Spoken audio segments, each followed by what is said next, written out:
Tournez avec moi dans Philippiens 4.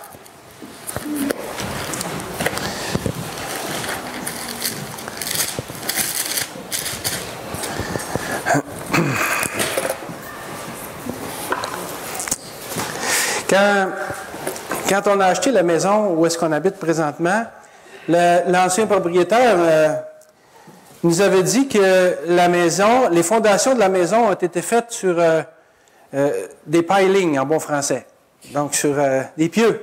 Hein? Ils sont allés chercher le roc et puis pour que ça soit solide, et puis ils ont fait la fondation de façon solide. Et la maison est de 1984 et on voit que le piling a été efficace parce que la maison n'a pas bougé.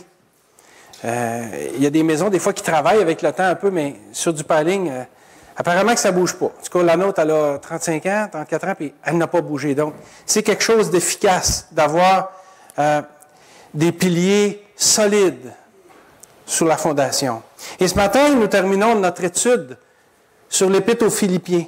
On a débuté cette étude-là en janvier dernier et on l'a abordé comme étant un manuel de vie chrétienne pratique. Évidemment, toute la parole de Dieu est un manuel de vie chrétienne pratique, mais l'Épître aux Philippiens, Vincent et moi, on l'a abordé plus sous cet aspect-là parce qu'on a fait sortir beaucoup de sujets de cette épître-là. C'est sûr que dans l'Épître aux Philippiens, la joie est beaucoup présente. Souvent, c'est ce qu'on voit. On voit des livres, des commentaires, des articles, ou peu importe, sur la joie philippienne. Et c'est vrai que la joie prend beaucoup de place dans cette épître-là. Mais ce qu'on a voulu démontrer, Vincent et moi, c'est qu'il y a beaucoup plus que la joie. Sans enlever ça, là, juste pour pas qu'on ait des œillères, parce que Philippiens est beaucoup plus riche que ça. Donc,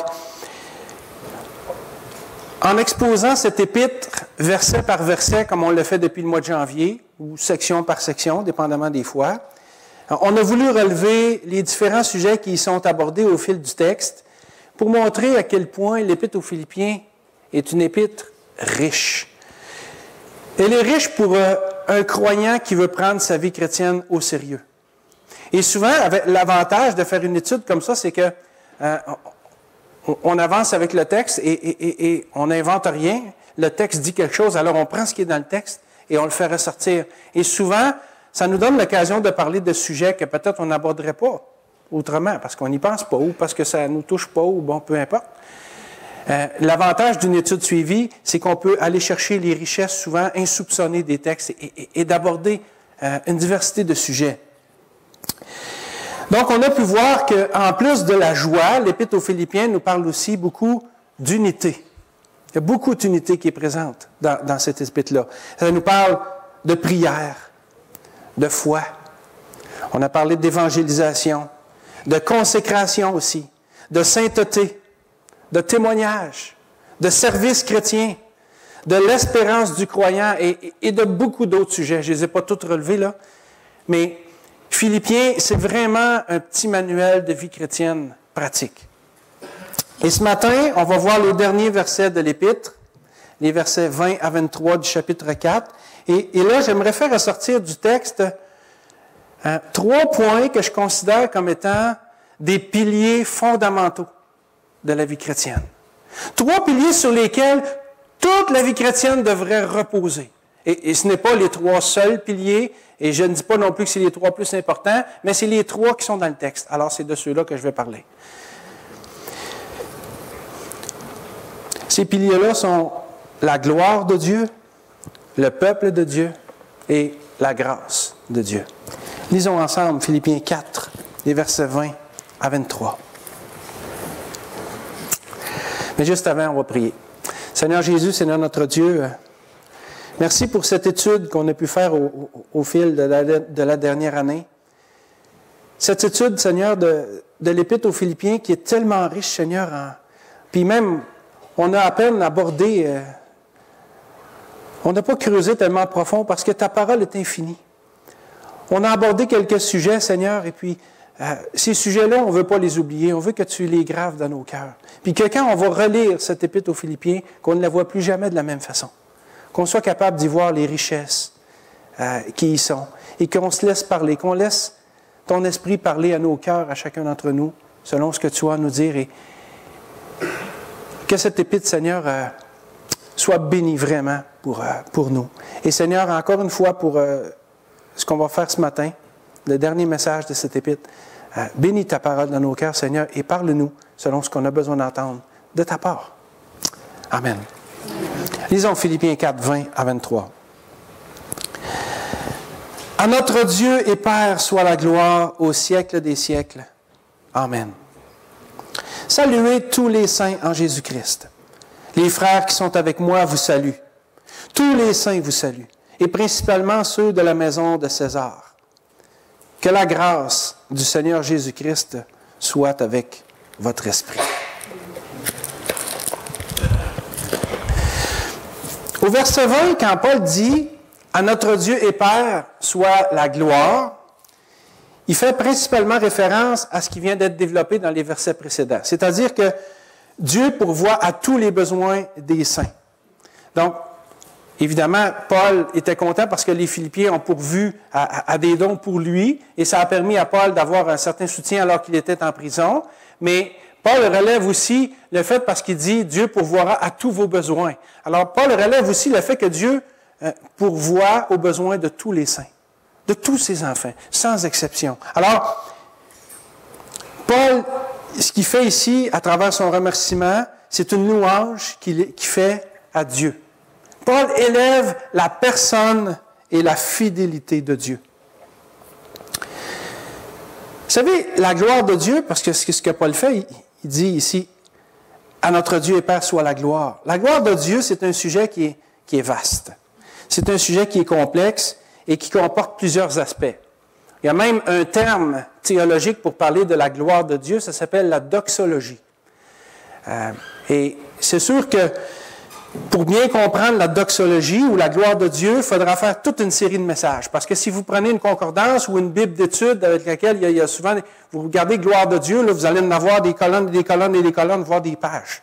C'est complexe, c'est vaste comme sujet. Alors, on ne peut pas tout dire sur la gloire de Dieu en un message. Et moi, c'est juste un point de mon message. Donc, c'est sûr que je n'irai pas en profondeur là-dedans, mais je vais quand même faire ressortir brièvement le sujet pour dire simplement ce matin que la gloire de Dieu doit être un des piliers fondamentaux sur lesquels notre vie chrétienne doit reposer. Mais, par définition, c'est quoi la gloire de Dieu? C'est assez dur à définir. Si vous prenez un dictionnaire biblique ou une encyclopédie biblique, vous faites gloire de Dieu, les définitions, ils vont y aller par thème. C'est très complexe. C'est très dur à définir en très peu de mots. Et pour en faire une définition très incomplète, que j'ai faite moi-même, et c'est très incomplet, mais je pense que ça fait un peu ressortir là où je vais aller ce matin, je dirais que la gloire de Dieu, c'est le rayonnement de ce qu'il est en lui-même, dans ses perfections et dans ses attributs. Alors, c'est très incomplet, mais je le répète, la gloire de Dieu, on pourrait le dire comme étant le rayonnement de ce qu'il est en lui-même, dans ses perfections et dans ses attributs. Donc, rendre gloire à Dieu, quand on dit on va rendre gloire à Dieu, c'est de le louer, c'est de lui rendre honneur, c'est de célébrer ses perfections pour ce qu'il est et pour ce qu'il fait. Et glorifier Dieu, c'est aussi le reconnaître comme étant le seul souverain et la source de toute chose. Et c'est ce que Paul fait ici. Et à travers toute l'Épître aux Philippiens, Paul nous a montré comment il pouvait glorifier Dieu même à travers sa vie, à travers sa parole, à travers ses enseignements, à travers son exemple. C'est ce que Paul fait ici. Mais nous, pour nous-mêmes, est-ce qu'on a l'habitude de rendre gloire à Dieu pour toutes choses?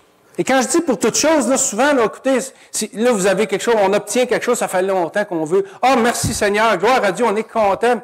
Mais est-ce qu'on est capable de rendre gloire à Dieu pour les petites choses?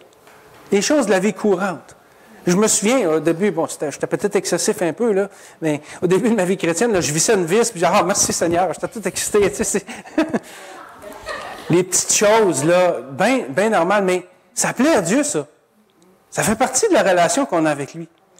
Rendre gloire à Dieu, là, c'est on devrait le faire dans tous les aspects de notre vie. Abed a témoigné tantôt, il donnait son témoignage. Ça n'est une façon, ça, de rendre gloire à Dieu, de dire ce que Dieu a fait dans notre vie. Donc, ce n'est pas juste pour le matériel, c'est dans tous les aspects de notre vie. Ce qui nous touche, ce qui nous fait plaisir, ce qu'on voit même, l'action de Dieu dans la vie des autres. Rendre gloire à Dieu, il faut le faire, et autant dans les petites choses que dans les grandes choses. La parole de Dieu nous dit, dans l'Épître aux Colossiens, c'était mon premier point. La parole de Dieu nous dit dans l'Épître aux Colossiens que nous avons été créés pour la gloire de Dieu. Et c'est pour ça qu'il faut lui rendre gloire. Ça dit qu'en lui, en Jésus, ont été créées toutes les choses qui sont dans les cieux et sur la terre, les visibles et les invisibles, trône, dignité, domination, autorité. Tout a été créé par lui et pour lui. Alors, puisque nous avons été créés pour la gloire de Dieu, nous devons le glorifier. C'est pour ça qu'on a été créés. Et pas juste en parole, en action aussi. Dieu veut qu'on le glorifie dans tous les aspects de notre vie, même ceux qui nous semblent les plus insignifiants. Il n'y a pas rien d'insignifiant devant Dieu quand ça lui donne gloire. Quand les cœurs se tournent vers lui. Quand il y a la reconnaissance qui vont vers lui. Alors, allons pas penser qu'une petite chose banale de la vie, qu'on ne peut pas glorifier pour Dieu pour ça, oui, il faut le faire. Parce que ça plaît à Dieu. Absolument. Et la parole de Dieu même nous ordonne de glorifier Dieu. Vous savez, ce n'est pas une option. Là. On a été créé par lui et pour lui. Et oui, on sent, je suis fin, Seigneur, avec toi, je te rends gloire. Hein? Mais c'est correct, mais la parole de Dieu nous ordonne même de le faire. Alors, ce n'est pas une option. Évidemment, on ne doit pas faire ça par contrainte là, et par religiosité. Notre cœur doit toujours être là pour que ça soit vrai, que ça soit authentique. Mais la parole de Dieu nous ordonne de rendre gloire à Dieu.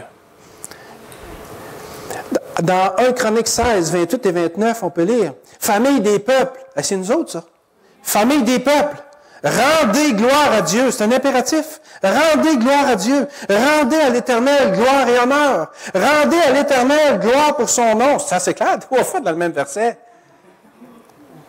Puis dans 1 Corinthiens 6, 20, « Car vous avez été rachetés à un grand prix, glorifiez donc Dieu dans votre corps et dans votre esprit, qui appartiennent à Dieu. » Alors, rendre gloire à Dieu, ça ne devrait pas être une option pour nos vies chrétiennes.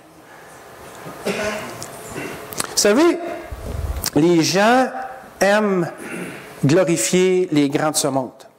Vous savez, vous pouvez voir à la télévision les fameuses cérémonies des Oscars, hein, où on rend hommage, on donne des petits trophées aux acteurs de cinéma qui se sont le plus démarqués, ou bon. Les Oscars, on a les Grammy Awards au niveau de la musique. Donc, les chanteurs, les chanteuses, les groupes musicaux de ce monde reçoivent des trophées par les Grammy Awards. On a les temples de la renommée du sport.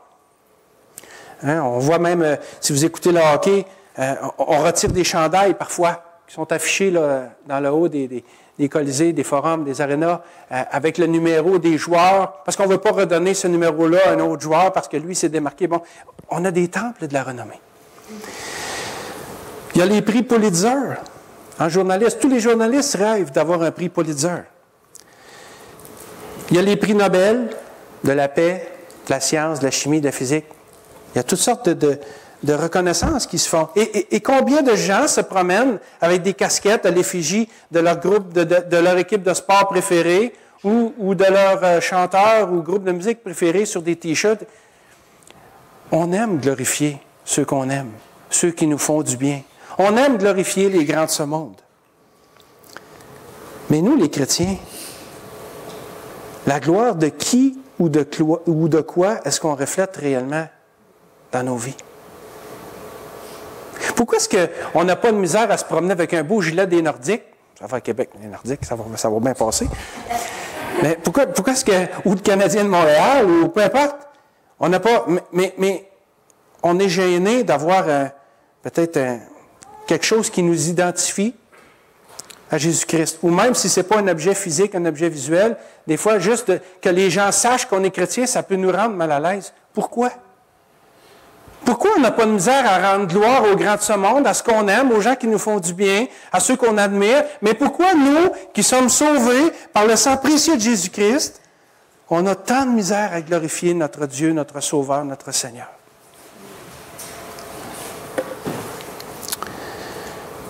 La Bible est claire. C'est pour la gloire de Dieu que nous devons vivre. Et quand je dis ça, encore une fois, enlevez l'idée de la religiosité, du légalisme et de tout ça. Pensons à qui nous sommes en Jésus-Christ. C'est à cause de ça.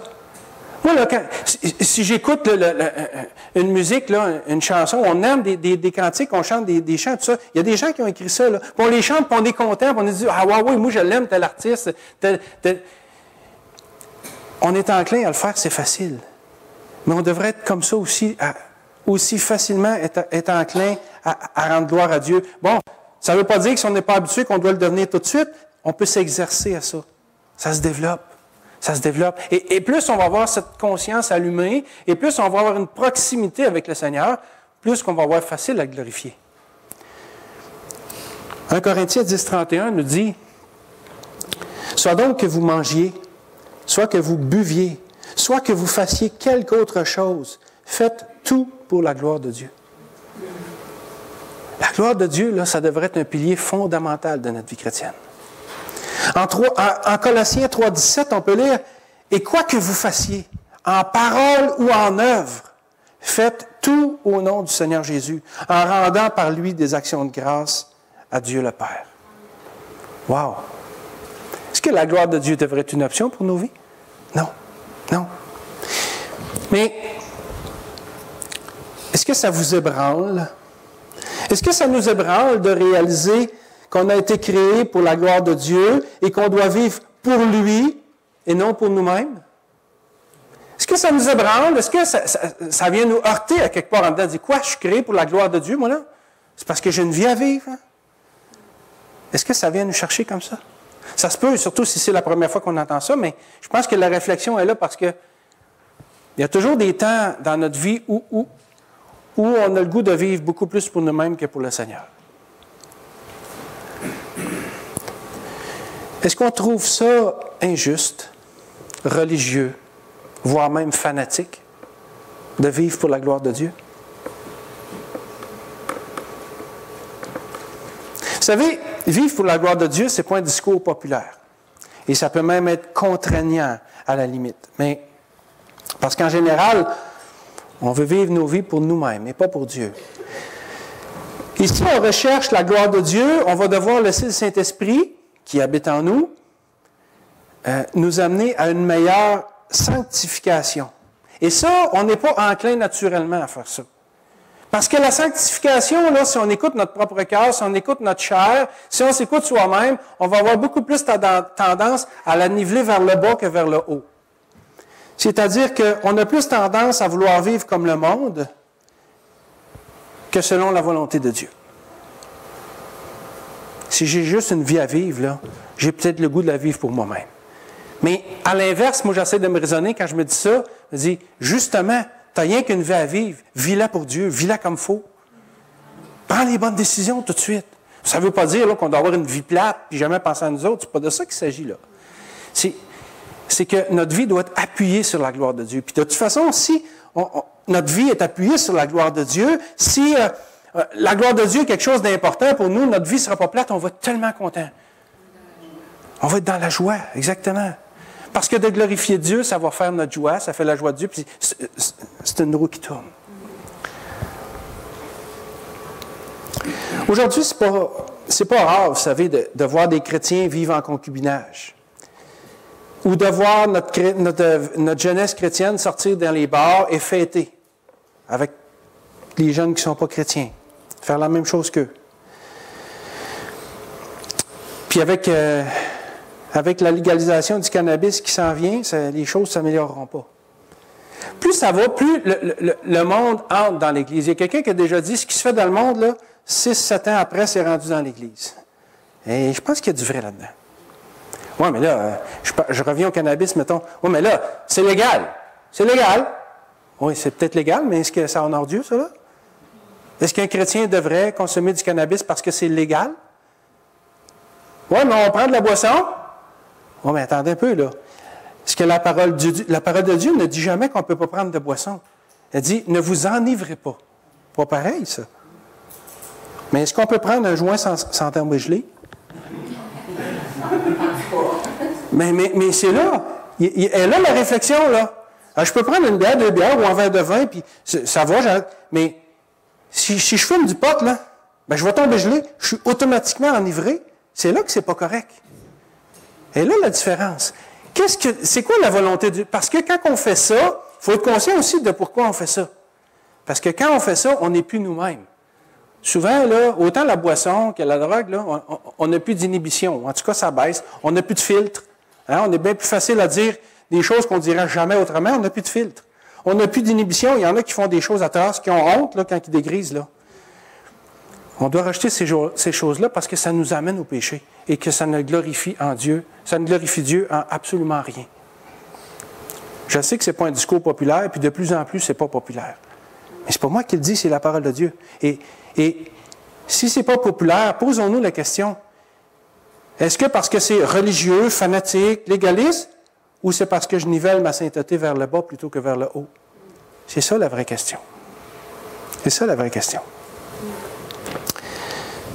En Matthieu 5,13, le Seigneur a dit cette parole. Vous êtes le sel de la terre. Mais si le sel perd sa saveur, avec quoi la lui rendra-t-on?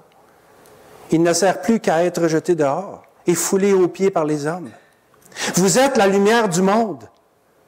Une ville située sur une montagne ne peut être cachée. Et on n'allume pas une lampe pour la mettre sous le boisseau, mais on la met sur le chandelier. Et elle éclaire tous ceux qui sont dans la maison. Que votre lumière luise ainsi devant les hommes, afin qu'ils voient vos bonnes œuvres et qu'ils glorifient votre Père, qui est dans les cieux. La gloire de Dieu, encore une fois, qui glorifie votre Père. On doit être le sel de la terre, la lumière du monde, afin de faire une différence pour la gloire de Dieu dans ce monde. Mais pour ça, il faut vivre en conséquence. Moi, je crois sincèrement que à chaque jour de notre vie, on devrait rendre gloire à Dieu. Par notre vie, c'est bien sûr, mais je veux dire intentionnellement, dans nos paroles aussi. Je pense qu'à chaque jour, on devrait commencer par remercier le Seigneur pour ce si grand salut qu'il nous a accordé. Hein? Le Seigneur est mort pour nous autres. Moi, je dis, oui, j'ai le goût de commencer à prier, je ne sais pas trop quoi faire. Bien, commencez par remercier Dieu pour vous avoir sauvé. Puis souvent, là, tout le reste s'ensuit. Merci Seigneur, merci pour ça. Puis finalement, écoutez, il y a des fois que ça m'est arrivé, là, j'avais un paquet d'affaires à demander au Seigneur, puis là, je commence intentionnellement à dire merci Seigneur pour... Puis finalement, oh, c'est même pas grave. Les affaires, je n'y ai même pas demandé. Il sait. Hein? Il sait d'abord. Ah, il sait pareil. Mais il y a un côté intentionnel de nous qui doit chercher à vouloir glorifier Dieu. C'est important pour notre vie chrétienne parce que si notre vie chrétienne ne repose pas sur ce pilier-là qui est la gloire de Dieu, ben, il manque un fondement solide. Puis solide à part de ça.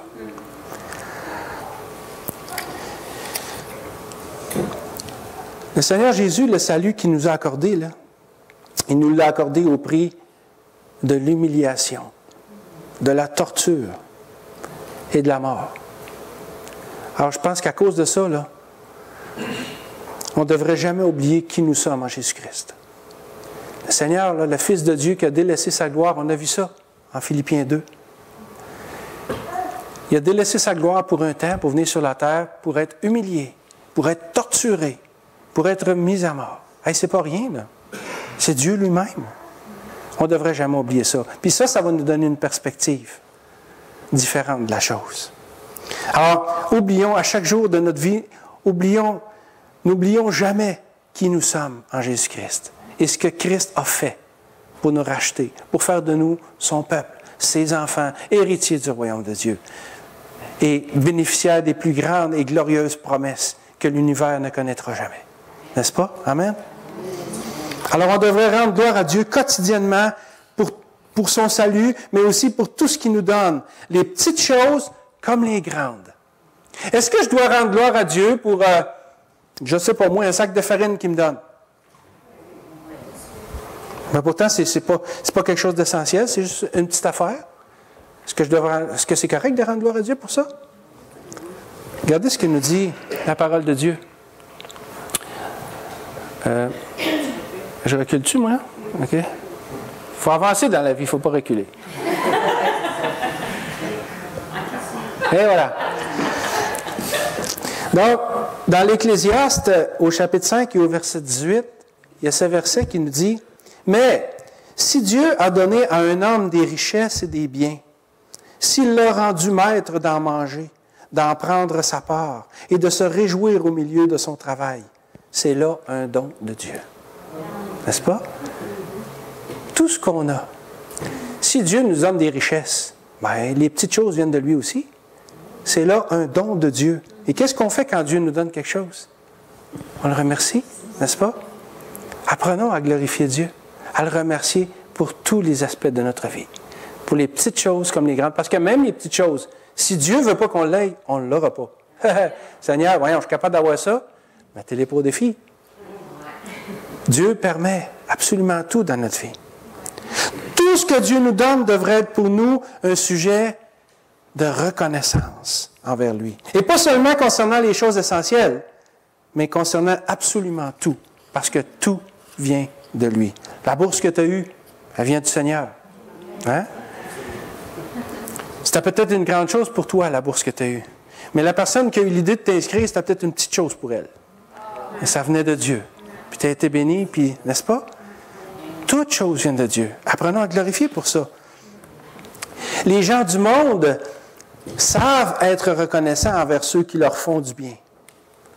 Alors combien plus, nous, les chrétiens, ne devrions-nous pas glorifier Dieu pour nous avoir sauvés et fait de nous les héritiers du royaume, pour veiller sur nous à chaque instant de notre vie. Le Seigneur a les yeux sur nous tout le temps, constamment, et jamais qu'il nous arrivera quelque chose qui ne permettra pas. Et l'auteur de l'Épître aux Corinthiens nous dit que jamais qu'on va avoir une épreuve qui va être au-delà de nos forces. Pourquoi? Parce que Dieu veille sur nous. N'est-ce pas une belle façon de glorifier aussi? Dieu pourvoit à tous nos besoins, mais aussi il nous bénit avec des choses qui ne sont même pas essentielles. Glorifions-le pour ça. Est-ce qu'on aime ça, nous autres, donner à nos enfants une bébelle, même s'ils en ont déjà 2 millions? Pourquoi est-ce que Dieu ne ferait pas pareil avec nous autres? Tout ce qu'on a vient de Dieu. Apprenons à lui être reconnaissants. Et vous savez, vivre pour Dieu et le glorifier en toutes choses, ça ne devrait pas nous sembler fanatique, religieux ou dépassé. Ça devrait nous sembler tout à fait normal. D'être reconnaissant envers notre Papa Céleste, de nous bénir, de prendre soin de nous, puis d'avoir fait de nous qui nous sommes. En toute simplicité. Alors, pour avoir une vie chrétienne qui repose sur de bons fondements, la gloire de Dieu doit en être un des piliers. Et au verset 20 ici, l'apôtre Paul élève la personne et la fidélité de Dieu. Apprenons à faire la même chose au quotidien. Amen? Deuxième point. Le peuple de Dieu. Lisons les versets 21 et 22 de Philippiens 4. Saluez tous les saints en Jésus-Christ. Les frères qui sont avec moi vous saluent. Tous les saints vous saluent, et principalement ceux de la maison de César. Ça peut peut-être nous sembler banal comme verset, mais ils sont pourtant très révélateurs parce qu'ils nous parlent d'unité et d'amour dans le peuple de Dieu. Ici, Paul mentionne premièrement tous les saints en Jésus-Christ. Ça sous-entend les Philippiens, à qui l'Épître était destinée. Il y a aussi les frères qui sont avec Paul au moment où il écrit sa lettre. Il dit « les frères qui sont avec moi ». Et il y a les autres saints mentionnés au verset 22 qui peuvent venir d'un peu partout, avec qui Paul avait des contacts. Vous savez, Paul était probablement emprisonné à Rome. Rome, c'était une grande métropole. Il y avait des gens qui venaient de partout. Les chrétiens savent que l'apôtre Paul est en prison. Alors, ils pouvaient venir de Corinthe, d'Éphèse, de Philippe, de Bérée ou de... peu importe où, là. Donc, il y avait un réseau de contacts autour de Paul. Et c'est sans doute à eux qu'il fait référence ici. quand il parle des autres saints, mentionnés au verset 22. Et finalement, il y a ceux de la maison de César. Ceux de la maison de César, c'est sans doute des chrétiens qui étaient employés dans le palais. Des serviteurs, des soldats, des esclaves, peut-être même des membres de la famille de César, on ne sait pas. Mais certainement que Paul a eu une influence, peut-être qu'ils même ils ont été évangélisés par Paul. Bref, même dans le palais royal de l'empereur, il y avait des chrétiens.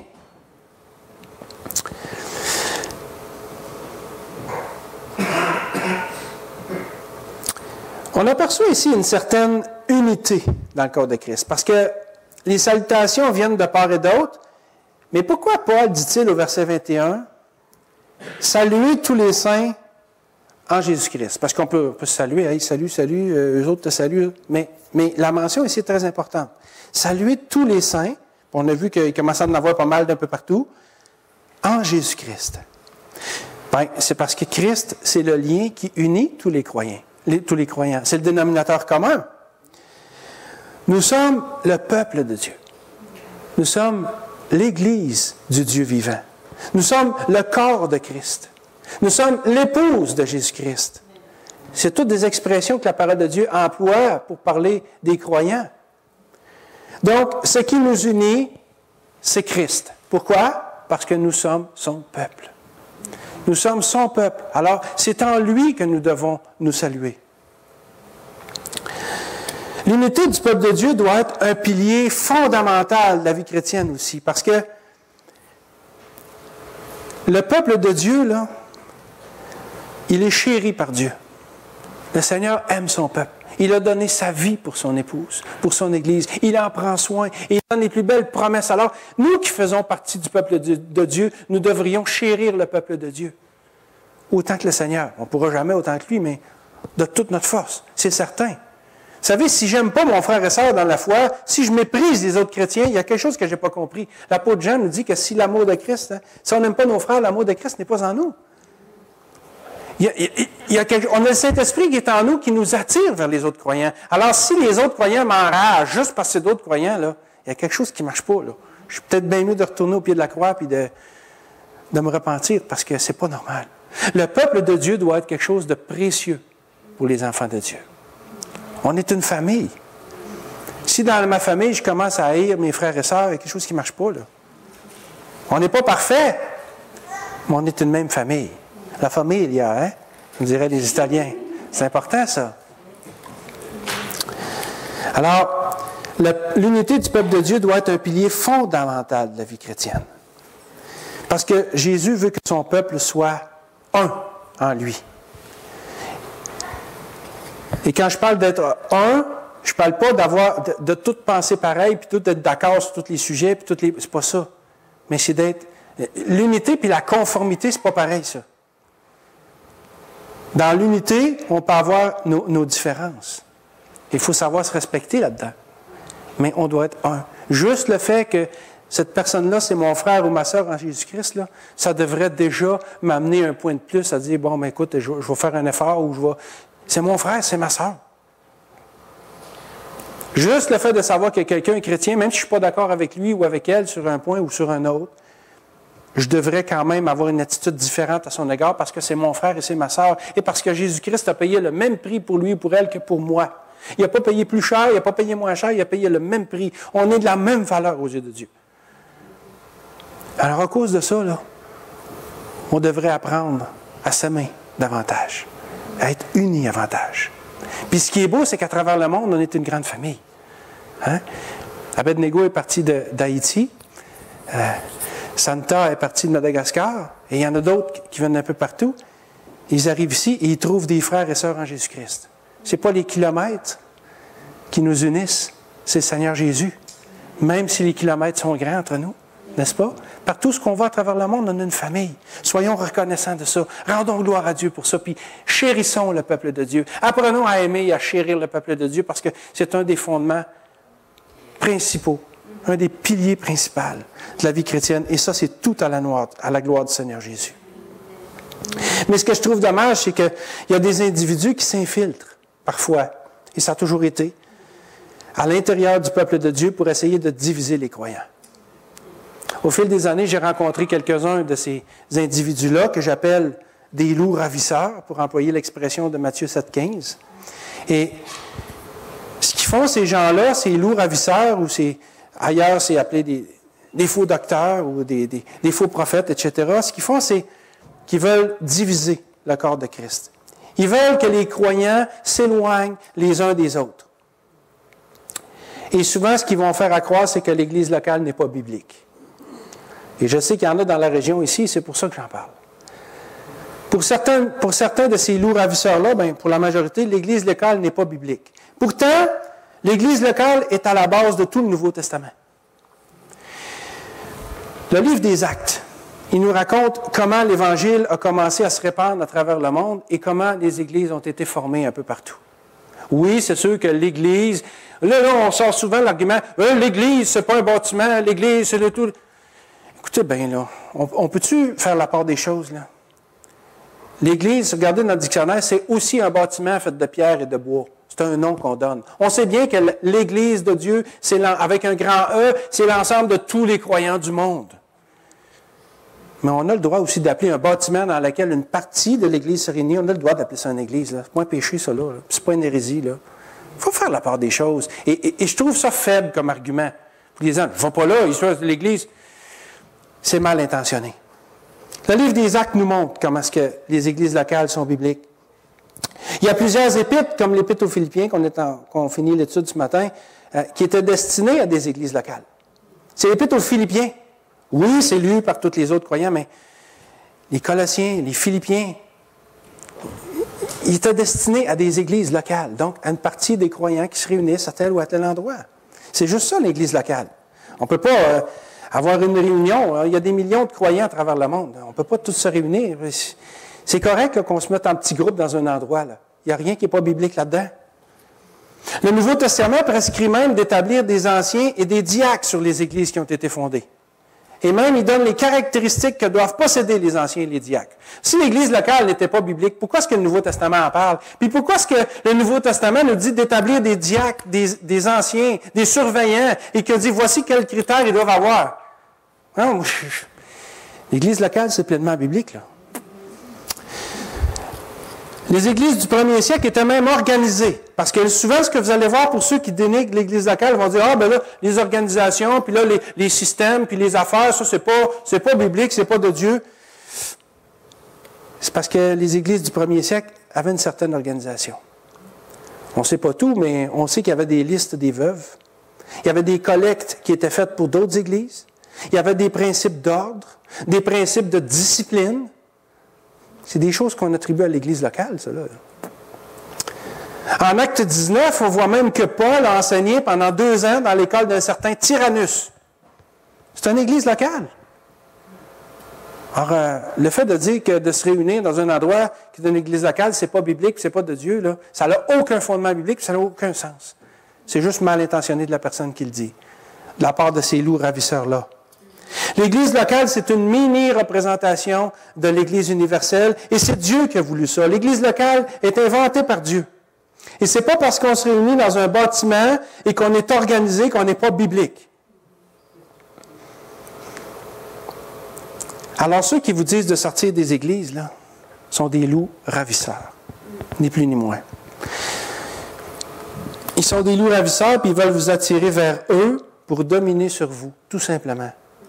C'est comme le dicton, diviser pour mieux régner. Pourquoi est-ce que l'Église locale, c'est pas correct, puis les pasteurs, c'est pas correct, mais venez vers moi, faites le rassemblement autour de moi, puis moi, je vais vous enseigner. Parce qu'on réalise-tu qu'ils sont en train de dire, il y a juste moi qui est beau, qui est bon, qui est fin, puis qui a la patente? C'est mal intentionné, ça, là. J'ai même entendu une fois un de ces loups ravisseurs-là, puis qui est un faux docteur aussi, dire que les pasteurs avaient tous perdu leur salut juste parce qu'ils étaient pasteurs. Mais ça ne s'applique pas à lui. Lui, c'est l'exception, évidemment. Là. Évidemment, lui était correct. Puis ceux qui sont avec lui sont corrects, mais tous les autres sont perdus. Comprenons bien là, que les gens qui enseignent ces choses-là, là, ils ne recherchent ni la gloire de Dieu, ni le bien-être du peuple de Dieu, mais leur propre gloire personnelle et rien d'autre. Rien d'autre. Ils font passer leurs intérêts avant tout le reste. Jude nous parle de ça. 2 Pierre 2 nous parle de ça. Et il y a un paquet d'épîtres dans le Nouveau Testament qui nous parle de ça. Attention. Et je dis ça parce que mon but ce matin, c'est pas de faire la guerre à ces gens-là, mais c'est juste de relever ce fait-là pour dire que le peuple de Dieu, là, c'est quelque chose qui doit être important pour nous. Et que si quelqu'un essaie de nous en séparer, c'est qu'il est mal intentionné et qu'il n'est pas de Dieu. Parce que Dieu veut que son peuple soit uni. Dieu veut que son peuple soit ensemble. C'est vrai qu'il y a peut-être des églises qui font des choses qu'on n'aime pas, puis que nous autres, mais c'est pas de ça qu'il s'agit. Il faut se réunir avec le peuple de Dieu. Réunissons-nous avec ceux qu'on aime, ceux qui font notre affaire, puis respectons les autres quand même, mais réunissons-nous avec le peuple de Dieu. C'est sûr qu'on ne peut pas être le meilleur ami de tout le monde, là.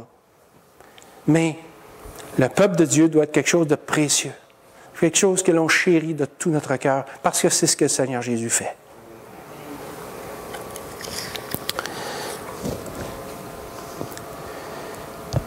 Ces faux docteurs-là, ces lourds ravisseurs-là aussi, là, ils vous disent de sortir des églises, puis eux autres même, ils n'iront pas dans les églises. Ils n'iront pas dans des églises où la parole de Dieu est enseignée fidèlement et où il y a de l'ordre. Savez-vous pourquoi? Parce que s'ils y vont, là, leurs mauvaises actions vont être mises en lumière. Alors, ils préfèrent se tenir à l'écart. Et regardez ce que nous dit le Proverbe 18, 1. Celui qui se tient à l'écart cherche ce qui lui plaît. Il s'irrite contre tout ce qui est sage. Ça caractérise ces loups ravisseurs-là. Et l'auteur de l'Épître aux Hébreux nous dit, lui, de ne pas délaisser nos assemblées. En Hébreux 10, 24 et 25, on peut lire dans la version Louis II, « Veillons les uns sur les autres pour nous exciter à l'amour et aux bonnes œuvres. N'abandonnons pas notre assemblée comme c'est la coutume de quelques-uns. » Et dans la version d'Arby, regardez comment il traduit ça. « Et prenons garde l'un à l'autre pour nous exciter à l'amour et aux bonnes œuvres. N'abandonnons pas le rassemblement de nous-mêmes. » Le mot « assemblée » ici. Le rassemblement de nous-mêmes. Alors, n'abandonnons pas notre assemblée, ça ne veut pas dire une église locale qui a pignon sur rue. Si tu laisses ton église locale, t'es pas biblique, c'est pas de ça que ça tire. C'est pas de ça là, qu'il s'agit. Ça dit, n'abandonnons pas le rassemblement de nous-mêmes. Arrêtez pas de vous réunir avec les autres chrétiens. C'est ça que l'auteur de l'Épître aux Hébreux nous dit ici. Parce que c'est important. On a besoin d'être ensemble, les uns les autres. Alors, il n'y a aucune raison de désapprouver l'Église locale. Aucune raison valable et biblique. Et concernant les premiers chrétiens, regardez ce que nous dit le livre des Actes. Acte 2, 42. Ils persévéraient. Ce n'est pas quelque chose qui était aléatoire. Là. Ils persévéraient dans l'enseignement des apôtres, dans la communion fraternelle, dans la fraction du pain, qui est le repas du Seigneur, et dans les prières. N'est-ce pas ces activités-là que l'on fait en Église locale? Si les premiers chrétiens le faisaient, puis que nous, on le fait, qu'est-ce qui n'est pas biblique là-dedans? Voyez-vous comment est-ce qu'il y a des gens, des loups ravisseurs, qu'il faut faire attention, qui veulent faire du tort au peuple de Dieu? Moi, je ne suis pas doux avec ces gens-là quand j'en rencontre. Faites attention à eux autres. Laissez-vous avoir. On a besoin d'être ensemble pour ces activités-là.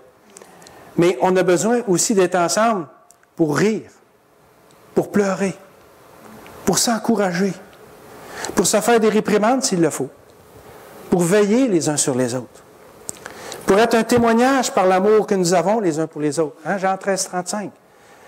Jésus a dit, « À ceci tous connaîtront que vous êtes mes disciples, si vous avez de l'amour les uns pour les autres. » Si on est tout seul, on ne peut pas refléter ça. Là.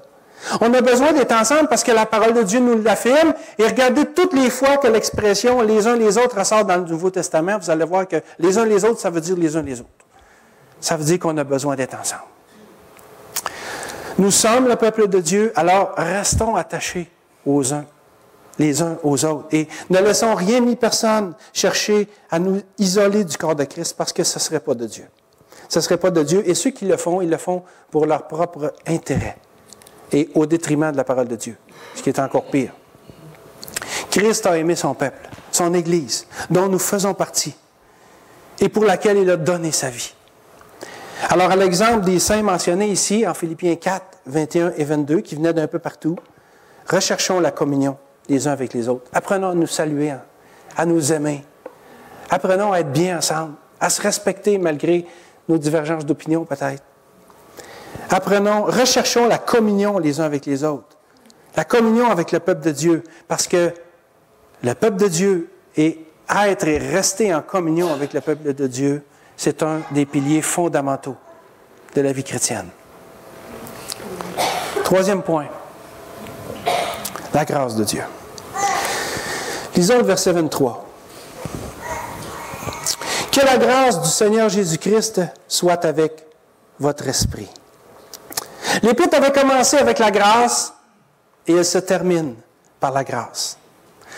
Parce que la grâce de Dieu, c'est aussi un des piliers fondamentaux de la vie chrétienne. Parce que sans elle, sans la grâce de Dieu, il n'y a pas de vie chrétienne.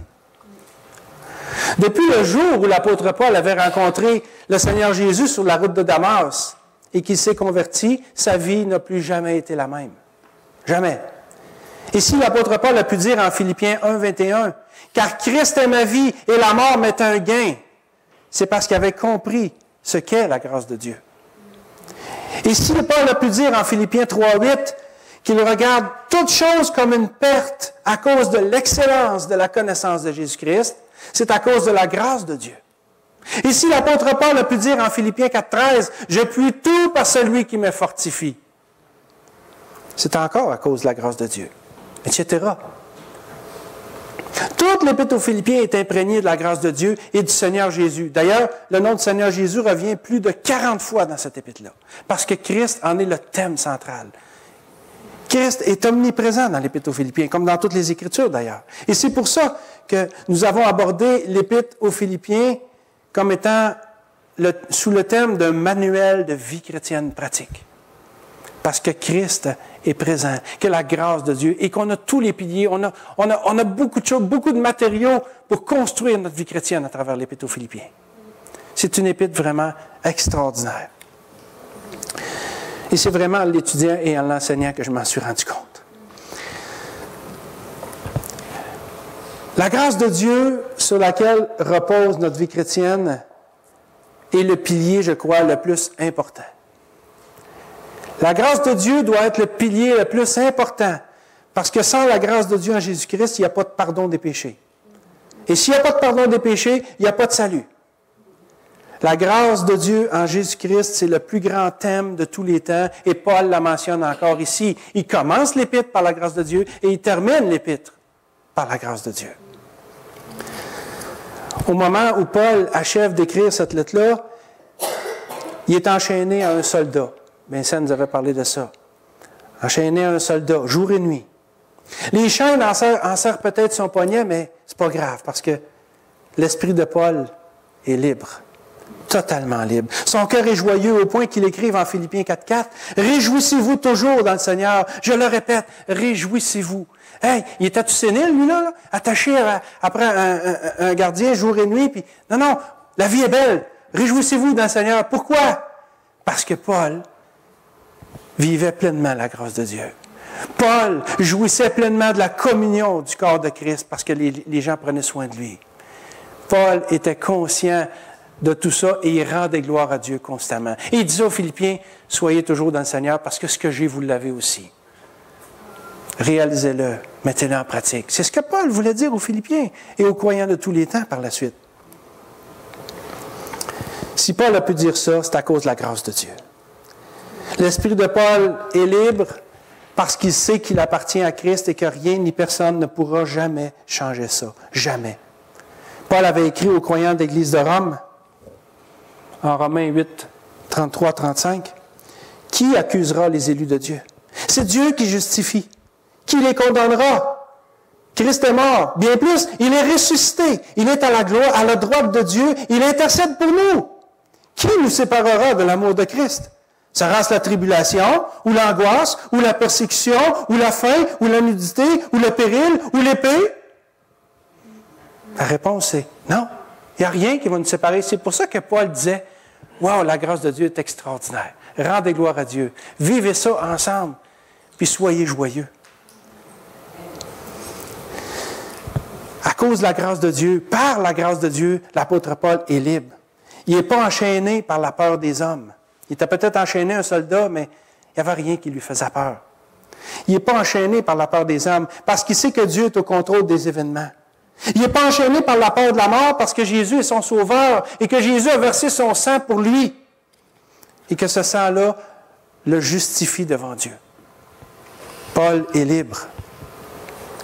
En Romains 1,16, Paul avait aussi écrit « L'Évangile, c'est la puissance de Dieu pour le salut de quiconque croit. » L'Évangile, c'est que dans sa grâce, Dieu nous a sauvés et nous rend saints et libres en Jésus-Christ. C'est-tu pas extraordinaire, ça?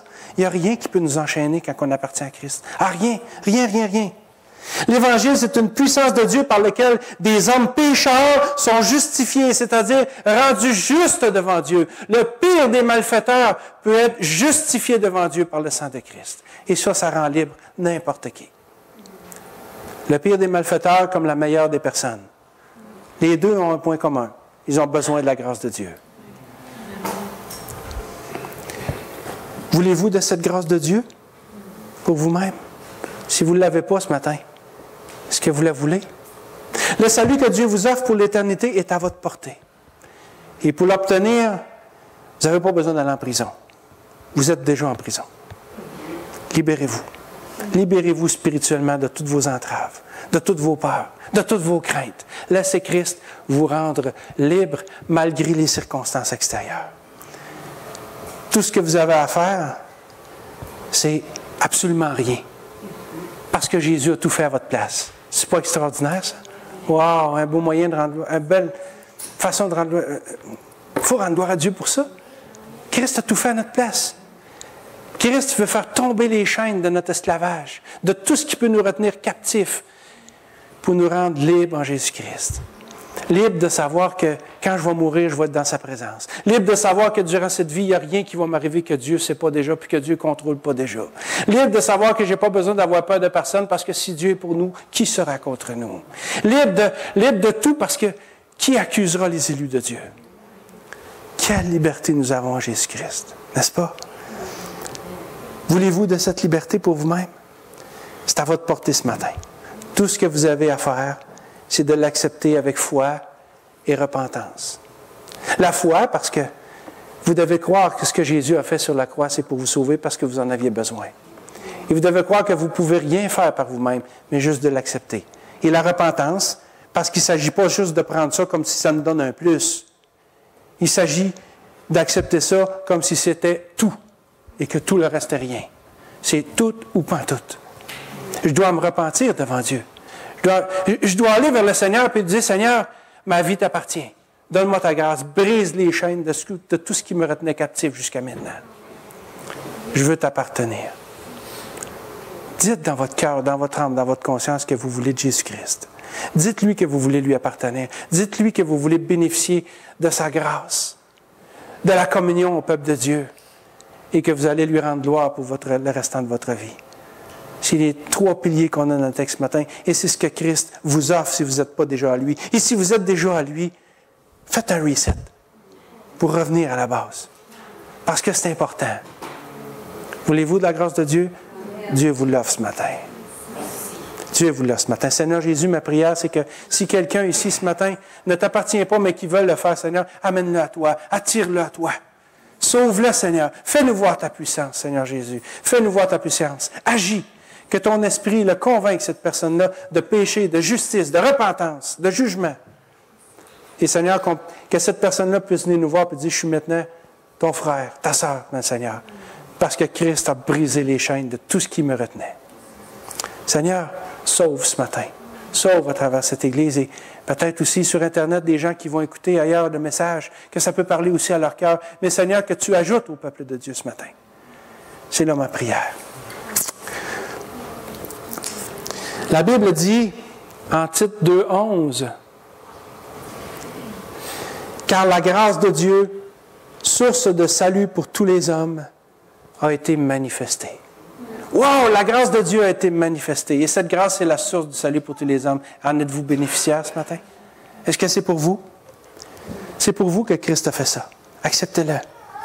La grâce de Dieu, c'est un des piliers fondamentaux de la vie chrétienne, parce que sans elle, il n'y a pas de salut. Et s'il n'y a pas de salut, il n'y a pas de vie chrétienne. Alors, on pourrait avoir une vie religieuse, mais pas une vie chrétienne sans la grâce de Dieu. Alors, vivons nos vies en fonction de la grâce de Dieu, c'est-à-dire en n'oubliant jamais qui nous étions avant de connaître Jésus. Parce qu'en ne l'oubliant pas, notre vie chrétienne va en être améliorée, va en être enrichie, va en être... Peut-être ça va lui donner un sens, comme il n'a jamais eu. N'oublions pas ce qu'est la grâce et ce que la grâce a fait de nous. Et tout ça va être à la gloire de Dieu. Je termine avec ça.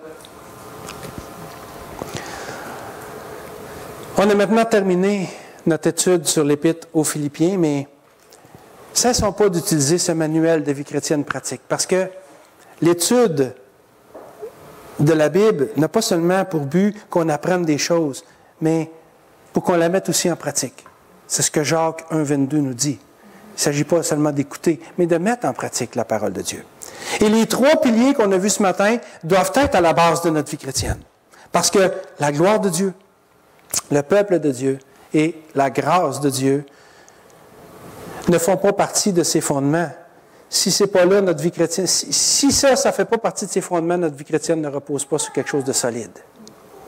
Alors, et si notre vie chrétienne ne repose pas sur quelque chose de solide, elle va être constamment ébranlée par des gens, par des événements, par n'importe quoi. Reposons notre vie chrétienne sur ces fondements qui est la grâce de Dieu, le peuple de Dieu, la gloire de Dieu, et vivons pour la gloire de Dieu dans l'attente de son retour imminent et glorieux. Parce qu'à ce jour-là, on n'aura plus besoin de se casser la tête pour vivre notre vie chrétienne. On va être avec le Christ lui-même. Mais en attendant son retour, appuyons-nous sur des choses solides. Puisse le Seigneur bénir cette étude de l'Épître aux Philippiens, pas l'étude elle-même, mais la parole.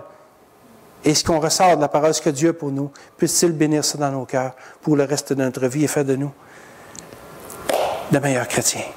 Pour la gloire de Dieu. Prions. Seigneur Jésus, Seigneur notre Dieu, merci pour ta parole. Bénis-la dans nos cœurs, Seigneur. Transforme-nous et aide-nous, Seigneur, s'il le faut, à déterrer ces piliers pour qu'on les voie, qu'on soit bien en évidence dans nos vies. Pour que la gloire de Dieu, le peuple de Dieu et la grâce de Dieu deviennent des éléments importants, des piliers solides et fondamentaux sur lesquels va reposer toute notre vie chrétienne.